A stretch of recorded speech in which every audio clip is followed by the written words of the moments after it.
Your daughter got a B. No gifts for her this Christmas. Dad announced while giving her presents to sister's kids at my house. My 11-year-old had worked with tutors all year. Mom, only excellence gets rewarded. She watched them open her gifts. I filmed it, shared it. When grandparents judge good grades, when Dad's client saw it and started, "My name is Abraham. I'm 34 years old. I'm a long-haul truck driver. The kind who knows which gas stations have clean bathrooms and which ones will charge you $8 for a stale sandwich. In my family, I'm the reliable one, the background one, the one who answers the phone, the one who sends money, the one who shows up with a toolbox and fixes the thing, then leaves before anyone remembers to say thank you. My sister Tiffany is the golden one.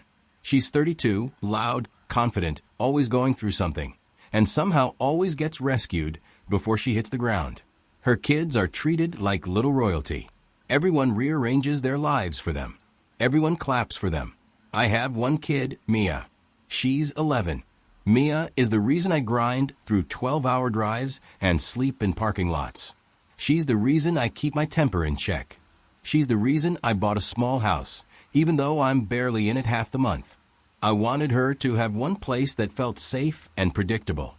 This year, school hit her hard. New teacher, harder math. She got stuck and she actually asked for help instead of pretending she was fine. So, I did what any parent would do. I paid for tutors. Not a once-in-a-age thing. All year, every Tuesday and Thursday, $60 a session. That's $120 a week. Over the school year, it's not small money. It's skip takeout, skip new boots, skip everything extra money. But Mia worked. She'd sit at the kitchen table, hair in a messy bun, pencil smudges on her fingers, whispering to herself like, "Okay, borrow. Carry, okay." She'd look up at me and ask, "Dad, am I dumb?" And I'd say, "No, you're learning." That's literally the whole point. My parents don't see it like that. My dad, Frank, has always had this weird obsession with excellence. Like if you're not the best, you're nothing. My mom, Carol, backs him up like he's reading scripture. I should have known Christmas would turn into a lesson.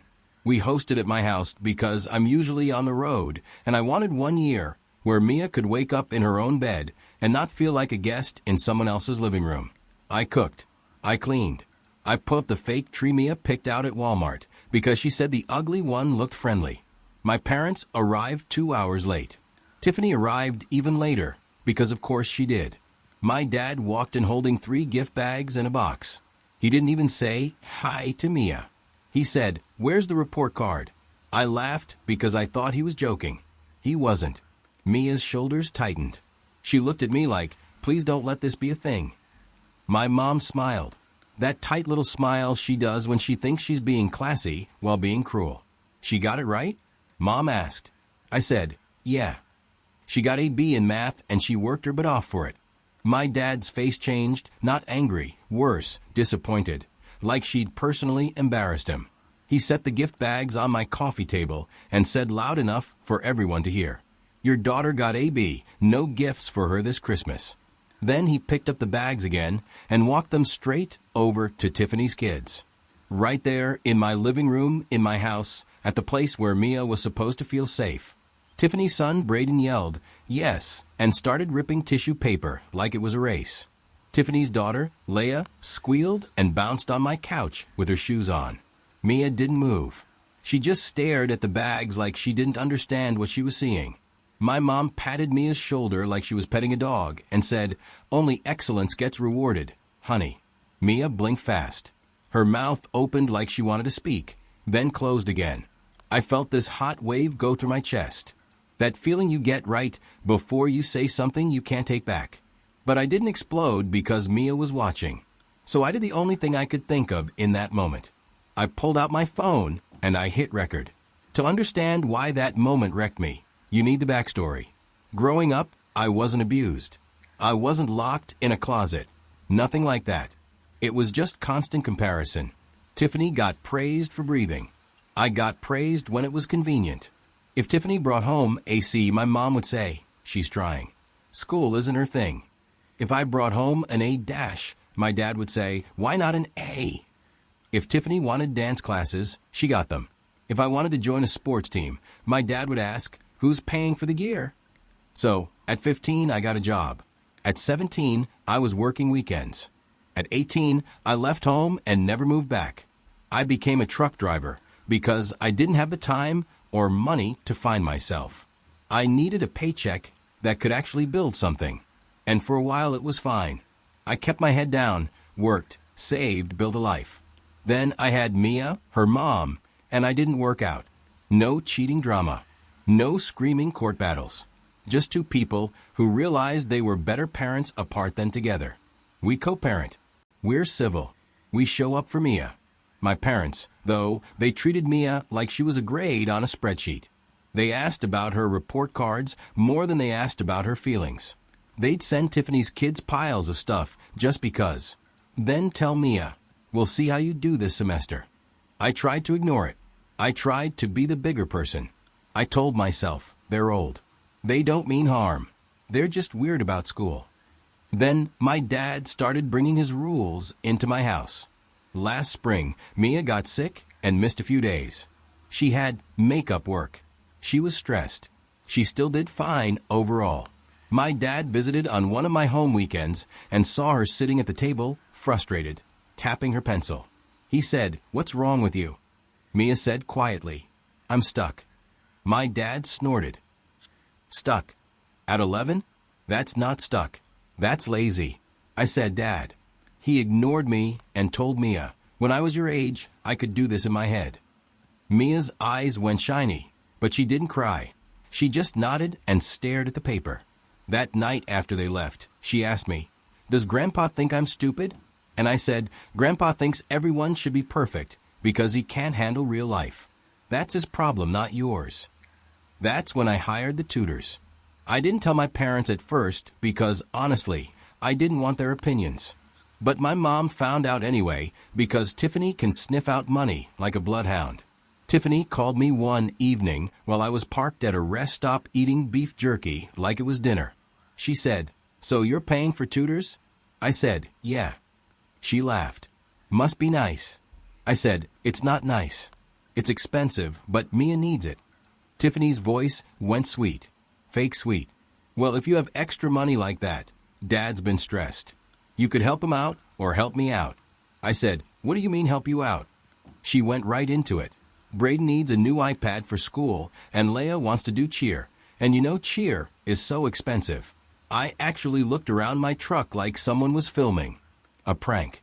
I said, "Tiffany, I'm paying Tutors so my kid doesn't feel hopeless. I'm not buying your kid an iPad."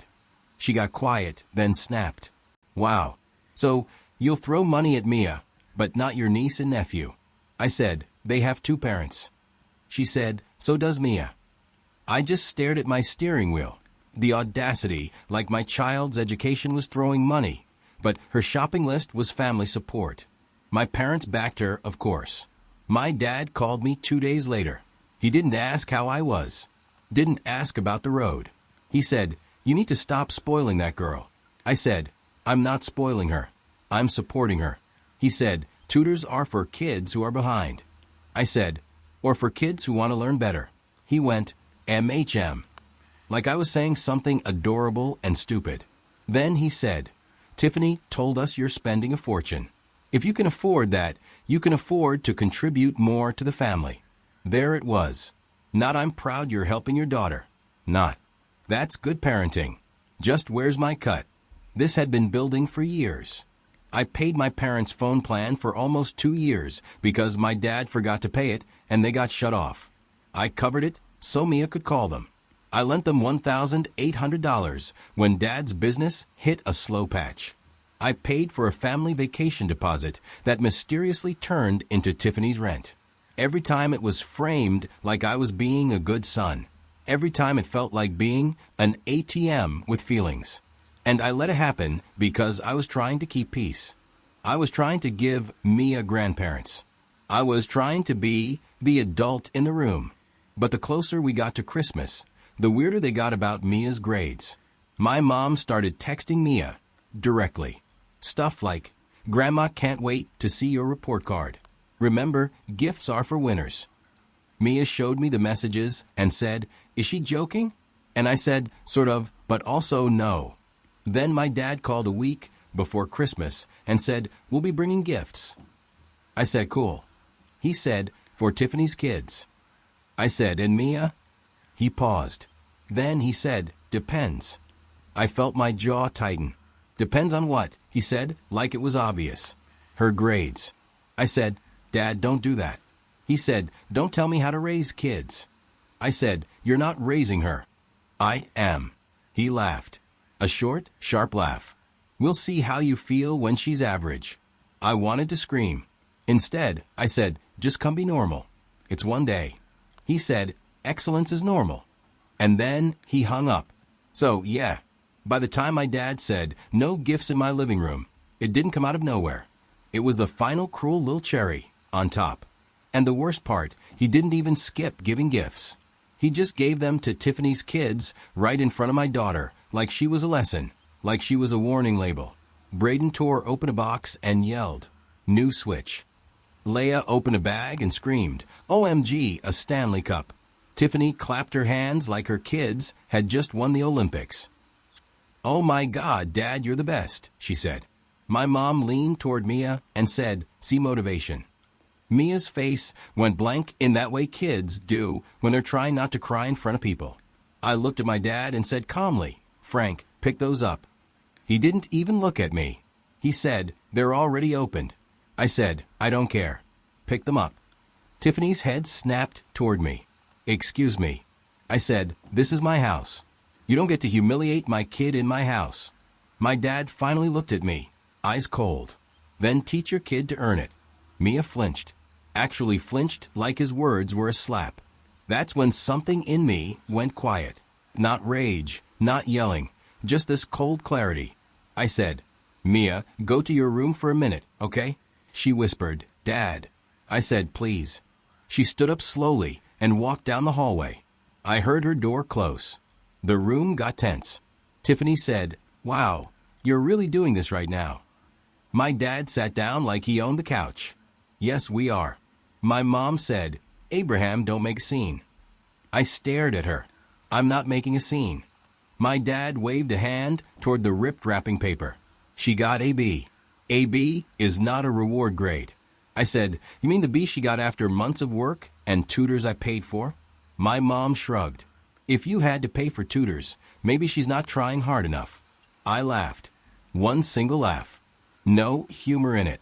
Tiffany said, "I knew it. You think your kid is special." I said, "I think my kid is a human being." My dad leaned forward. "Don't talk back." I said, "Or what? You'll ground me." He stared at me like he couldn't compute that I wasn't scared anymore. My mom said, "We are her grandparents. We have the right to guide her." I said, "Guiding is not shaming." My dad pointed toward the hallway. "Bring her back out. She needs to learn." I said, "No." He said louder, "Bring her back out." I said, still calm, "No." Tiffany's voice rose. "Are you seriously choosing Miss Hill over AB?" I said, "I'm choosing my kid over your ego." My dad stood up. "If she can't handle consequences, she'll grow up soft." I said, "She's 11. She handled 2 tutoring sessions a week all year. That's not soft." My mom stepped in voice, fake gentle. "Abraham, this is just how your father is. You know that. Don't punish all of us for it." I looked at her and said, "You're not all of us. You're part of it. You're standing here watching my child get punished while her cousins open gifts that were meant to rub it in her face." My dad scoffed. "Rub it in." I said, "Yeah, because you could have just not brought gifts. But you brought them and handed them to Tiffany's kids in front of Mia. That's a message." Tiffany crossed her arms. "So what? My kids shouldn't get gifts because your kid didn't earn hers." I said, "My kid didn't do anything wrong." My dad said, "She failed." I said, "She got a B." My dad snapped. "A B is a failure in our family." I stared at him for a long second. Then I said the sentence I didn't even know I had in me. "Get out." Silence. My mom blinked. "What?" I said, "Get out of my house." My dad's face went red. "You don't talk to me like that." I said, You don't talk about my daughter like that. Tiffany said, Abraham, calm down. I said, I am calm. And I was. That was the scary part. I wasn't shaking. I wasn't yelling. I felt done. My dad pointed a finger at me. Take that phone down. I see you recording. I lifted my phone a little higher. Good. So, you know exactly what happened. My mom's eyes went wide. Abraham, don't you dare. I said, this isn't about revenge. This is about closure. My dad barked a laugh. Closure? You sound like you swallowed the internet. I said, no, I sound like a father who's done watching his kid be treated like a charity case. Tiffany stepped toward me. Delete it. I said, apologize to Mia. My dad said, never. My mom said, don't be dramatic. It's discipline. I said, then discipline yourselves and leave. My dad grabbed the open gifts. Fine, we're taking these. I nodded. Good, take them and don't come back until you can treat my daughter like she matters. My mom hissed, you're tearing the family apart. I said, you did that, not me. Tiffany grabbed her kids and started herding them toward the door, still clutching the switch box like it was a trophy. Braden wed, but I want to play it here. Tiffany snapped, your uncle is having a tantrum. I opened the front door and held it. My dad walked out last slow like he wanted the final word. He leaned close and said, Lo, you'll regret embarrassing me. I looked him right in the eye and said, you embarrassed yourself. Then I shut the door, and the second the lock clicked, I heard Mia's door open down the hallway. She peeked out like a scared cat. I knelt down and said, hey, come here. She walked over and whispered, did I ruin Christmas? That question almost broke me. I said, no, baby, they did. She sniffed, but Grandpa said, I said, Grandpa's wrong. She whispered, so, I'm not getting anything. I swallowed hard. I said, you're getting something. Not because of grades, because I love you. She nodded like she wanted to believe me, but didn't fully trust it yet. That night, after she went to bed, I posted the video. Not with names, not with addresses, just a clip of my dad's voice saying the line, and my mom saying, only excellence gets rewarded. While Tiffany's kids opened the gifts meant for Mia. I captioned it, when grandparents judge good grades. Then I went to sleep and woke up to my phone vibrating like it was possessed. By 9 a.m., I had 63 missed calls from my mom, 28 from my dad, 41 from Tiffany, and texts from random cousins I haven't seen in years. The video didn't just get likes, it got shared a lot. I didn't realize how small my town's online world is until my coworker texted me, Bro, is that your dad? I wrote back, yeah. He said, dude, people are pissed. I opened my notifications and my stomach dropped. Local Facebook groups, parent groups, word-of-mouth pages, people tagging people. Then I saw the comment that made my blood go cold. Isn't Frank last name the guy who owns company name? We hired him last year. My dad's clients were seeing it, and they recognized him because he's one of those guys who puts his face on his company trucks. Big logo, big smile, big family values. Nonsense. My mom finally left a voicemail. Her voice was shaking with rage. Abraham, take it down. You have no idea what you've done. My dad texted me. All caps. Delete it now, or I'm not kidding. Tiffany texted. You ruined Dad's business. You're taking this personally. Then my kids are crying because people are calling them spoiled. Then this is why your ex left you. That one made me laugh because Tiffany will say anything if it hurts. I didn't respond. I just stared at my phone feeling this weird mix of panic and peace because for once the truth was out in the open. They couldn't rewrite it. They couldn't smooth it over with that's not what happened because it literally was what happened. Around noon, my dad finally called again. I answered because I wanted to hear what he'd say. He didn't even say, hello. He yelled, you think this is funny? I said, come no. He said, I have men calling me canceling jobs.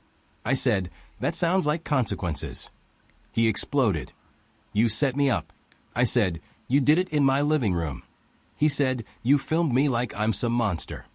I said, you spoke like one. My mom grabbed the phone. I could tell because her voice had that sharp inhale. Abraham, that's not okay. I said, "You punished an 11-year-old in front of her cousins." She snapped. "We were motivating her." I said, "No, you were humiliating her." My mom did the guilt thing next. "Your father worked his whole life. He has employees. He has a reputation." I said, "Mia has a heart. She has feelings. She has a father who will protect her." My mom hissed, "So you'll destroy us over one comment?" I said, "It wasn't one comment. It was a pattern, and it ends now." My dad got back on. "I want it down in the next hour." I said, "Apologize to Mia." He said, "And no." I said, "Then no." He said, "I'll sue you." I said, "For what?" "Recording in my own house." He went quiet for half a second, then said, "Defamation." I said, "It's not defamation if it's true." He started ranting again, but I cut him off. I said, "You're not coming back to my home. You're not speaking to my daughter until you can treat her with basic respect. If you show up, I will call the police." My dad said, "Lo, you wouldn't." I said, "Try me." Then I hung up. That night, I sat with Mia on the couch. I told her, "People saw what happened. Not to attack you, to defend you." Mia whispered, "Are people mad at Grandpa because of me?" I said, "They're mad because adults shouldn't treat kids like that." She was quiet for a long time. Then she said, "So getting AB isn't bad." I said, "Getting AB after working hard is something to be proud of." She blinked. But Grandma said, "Only excellence gets rewarded." I said, "Grandma doesn't get to define excellence. Effort is excellence." Mia leaned against me like her body finally unclenched.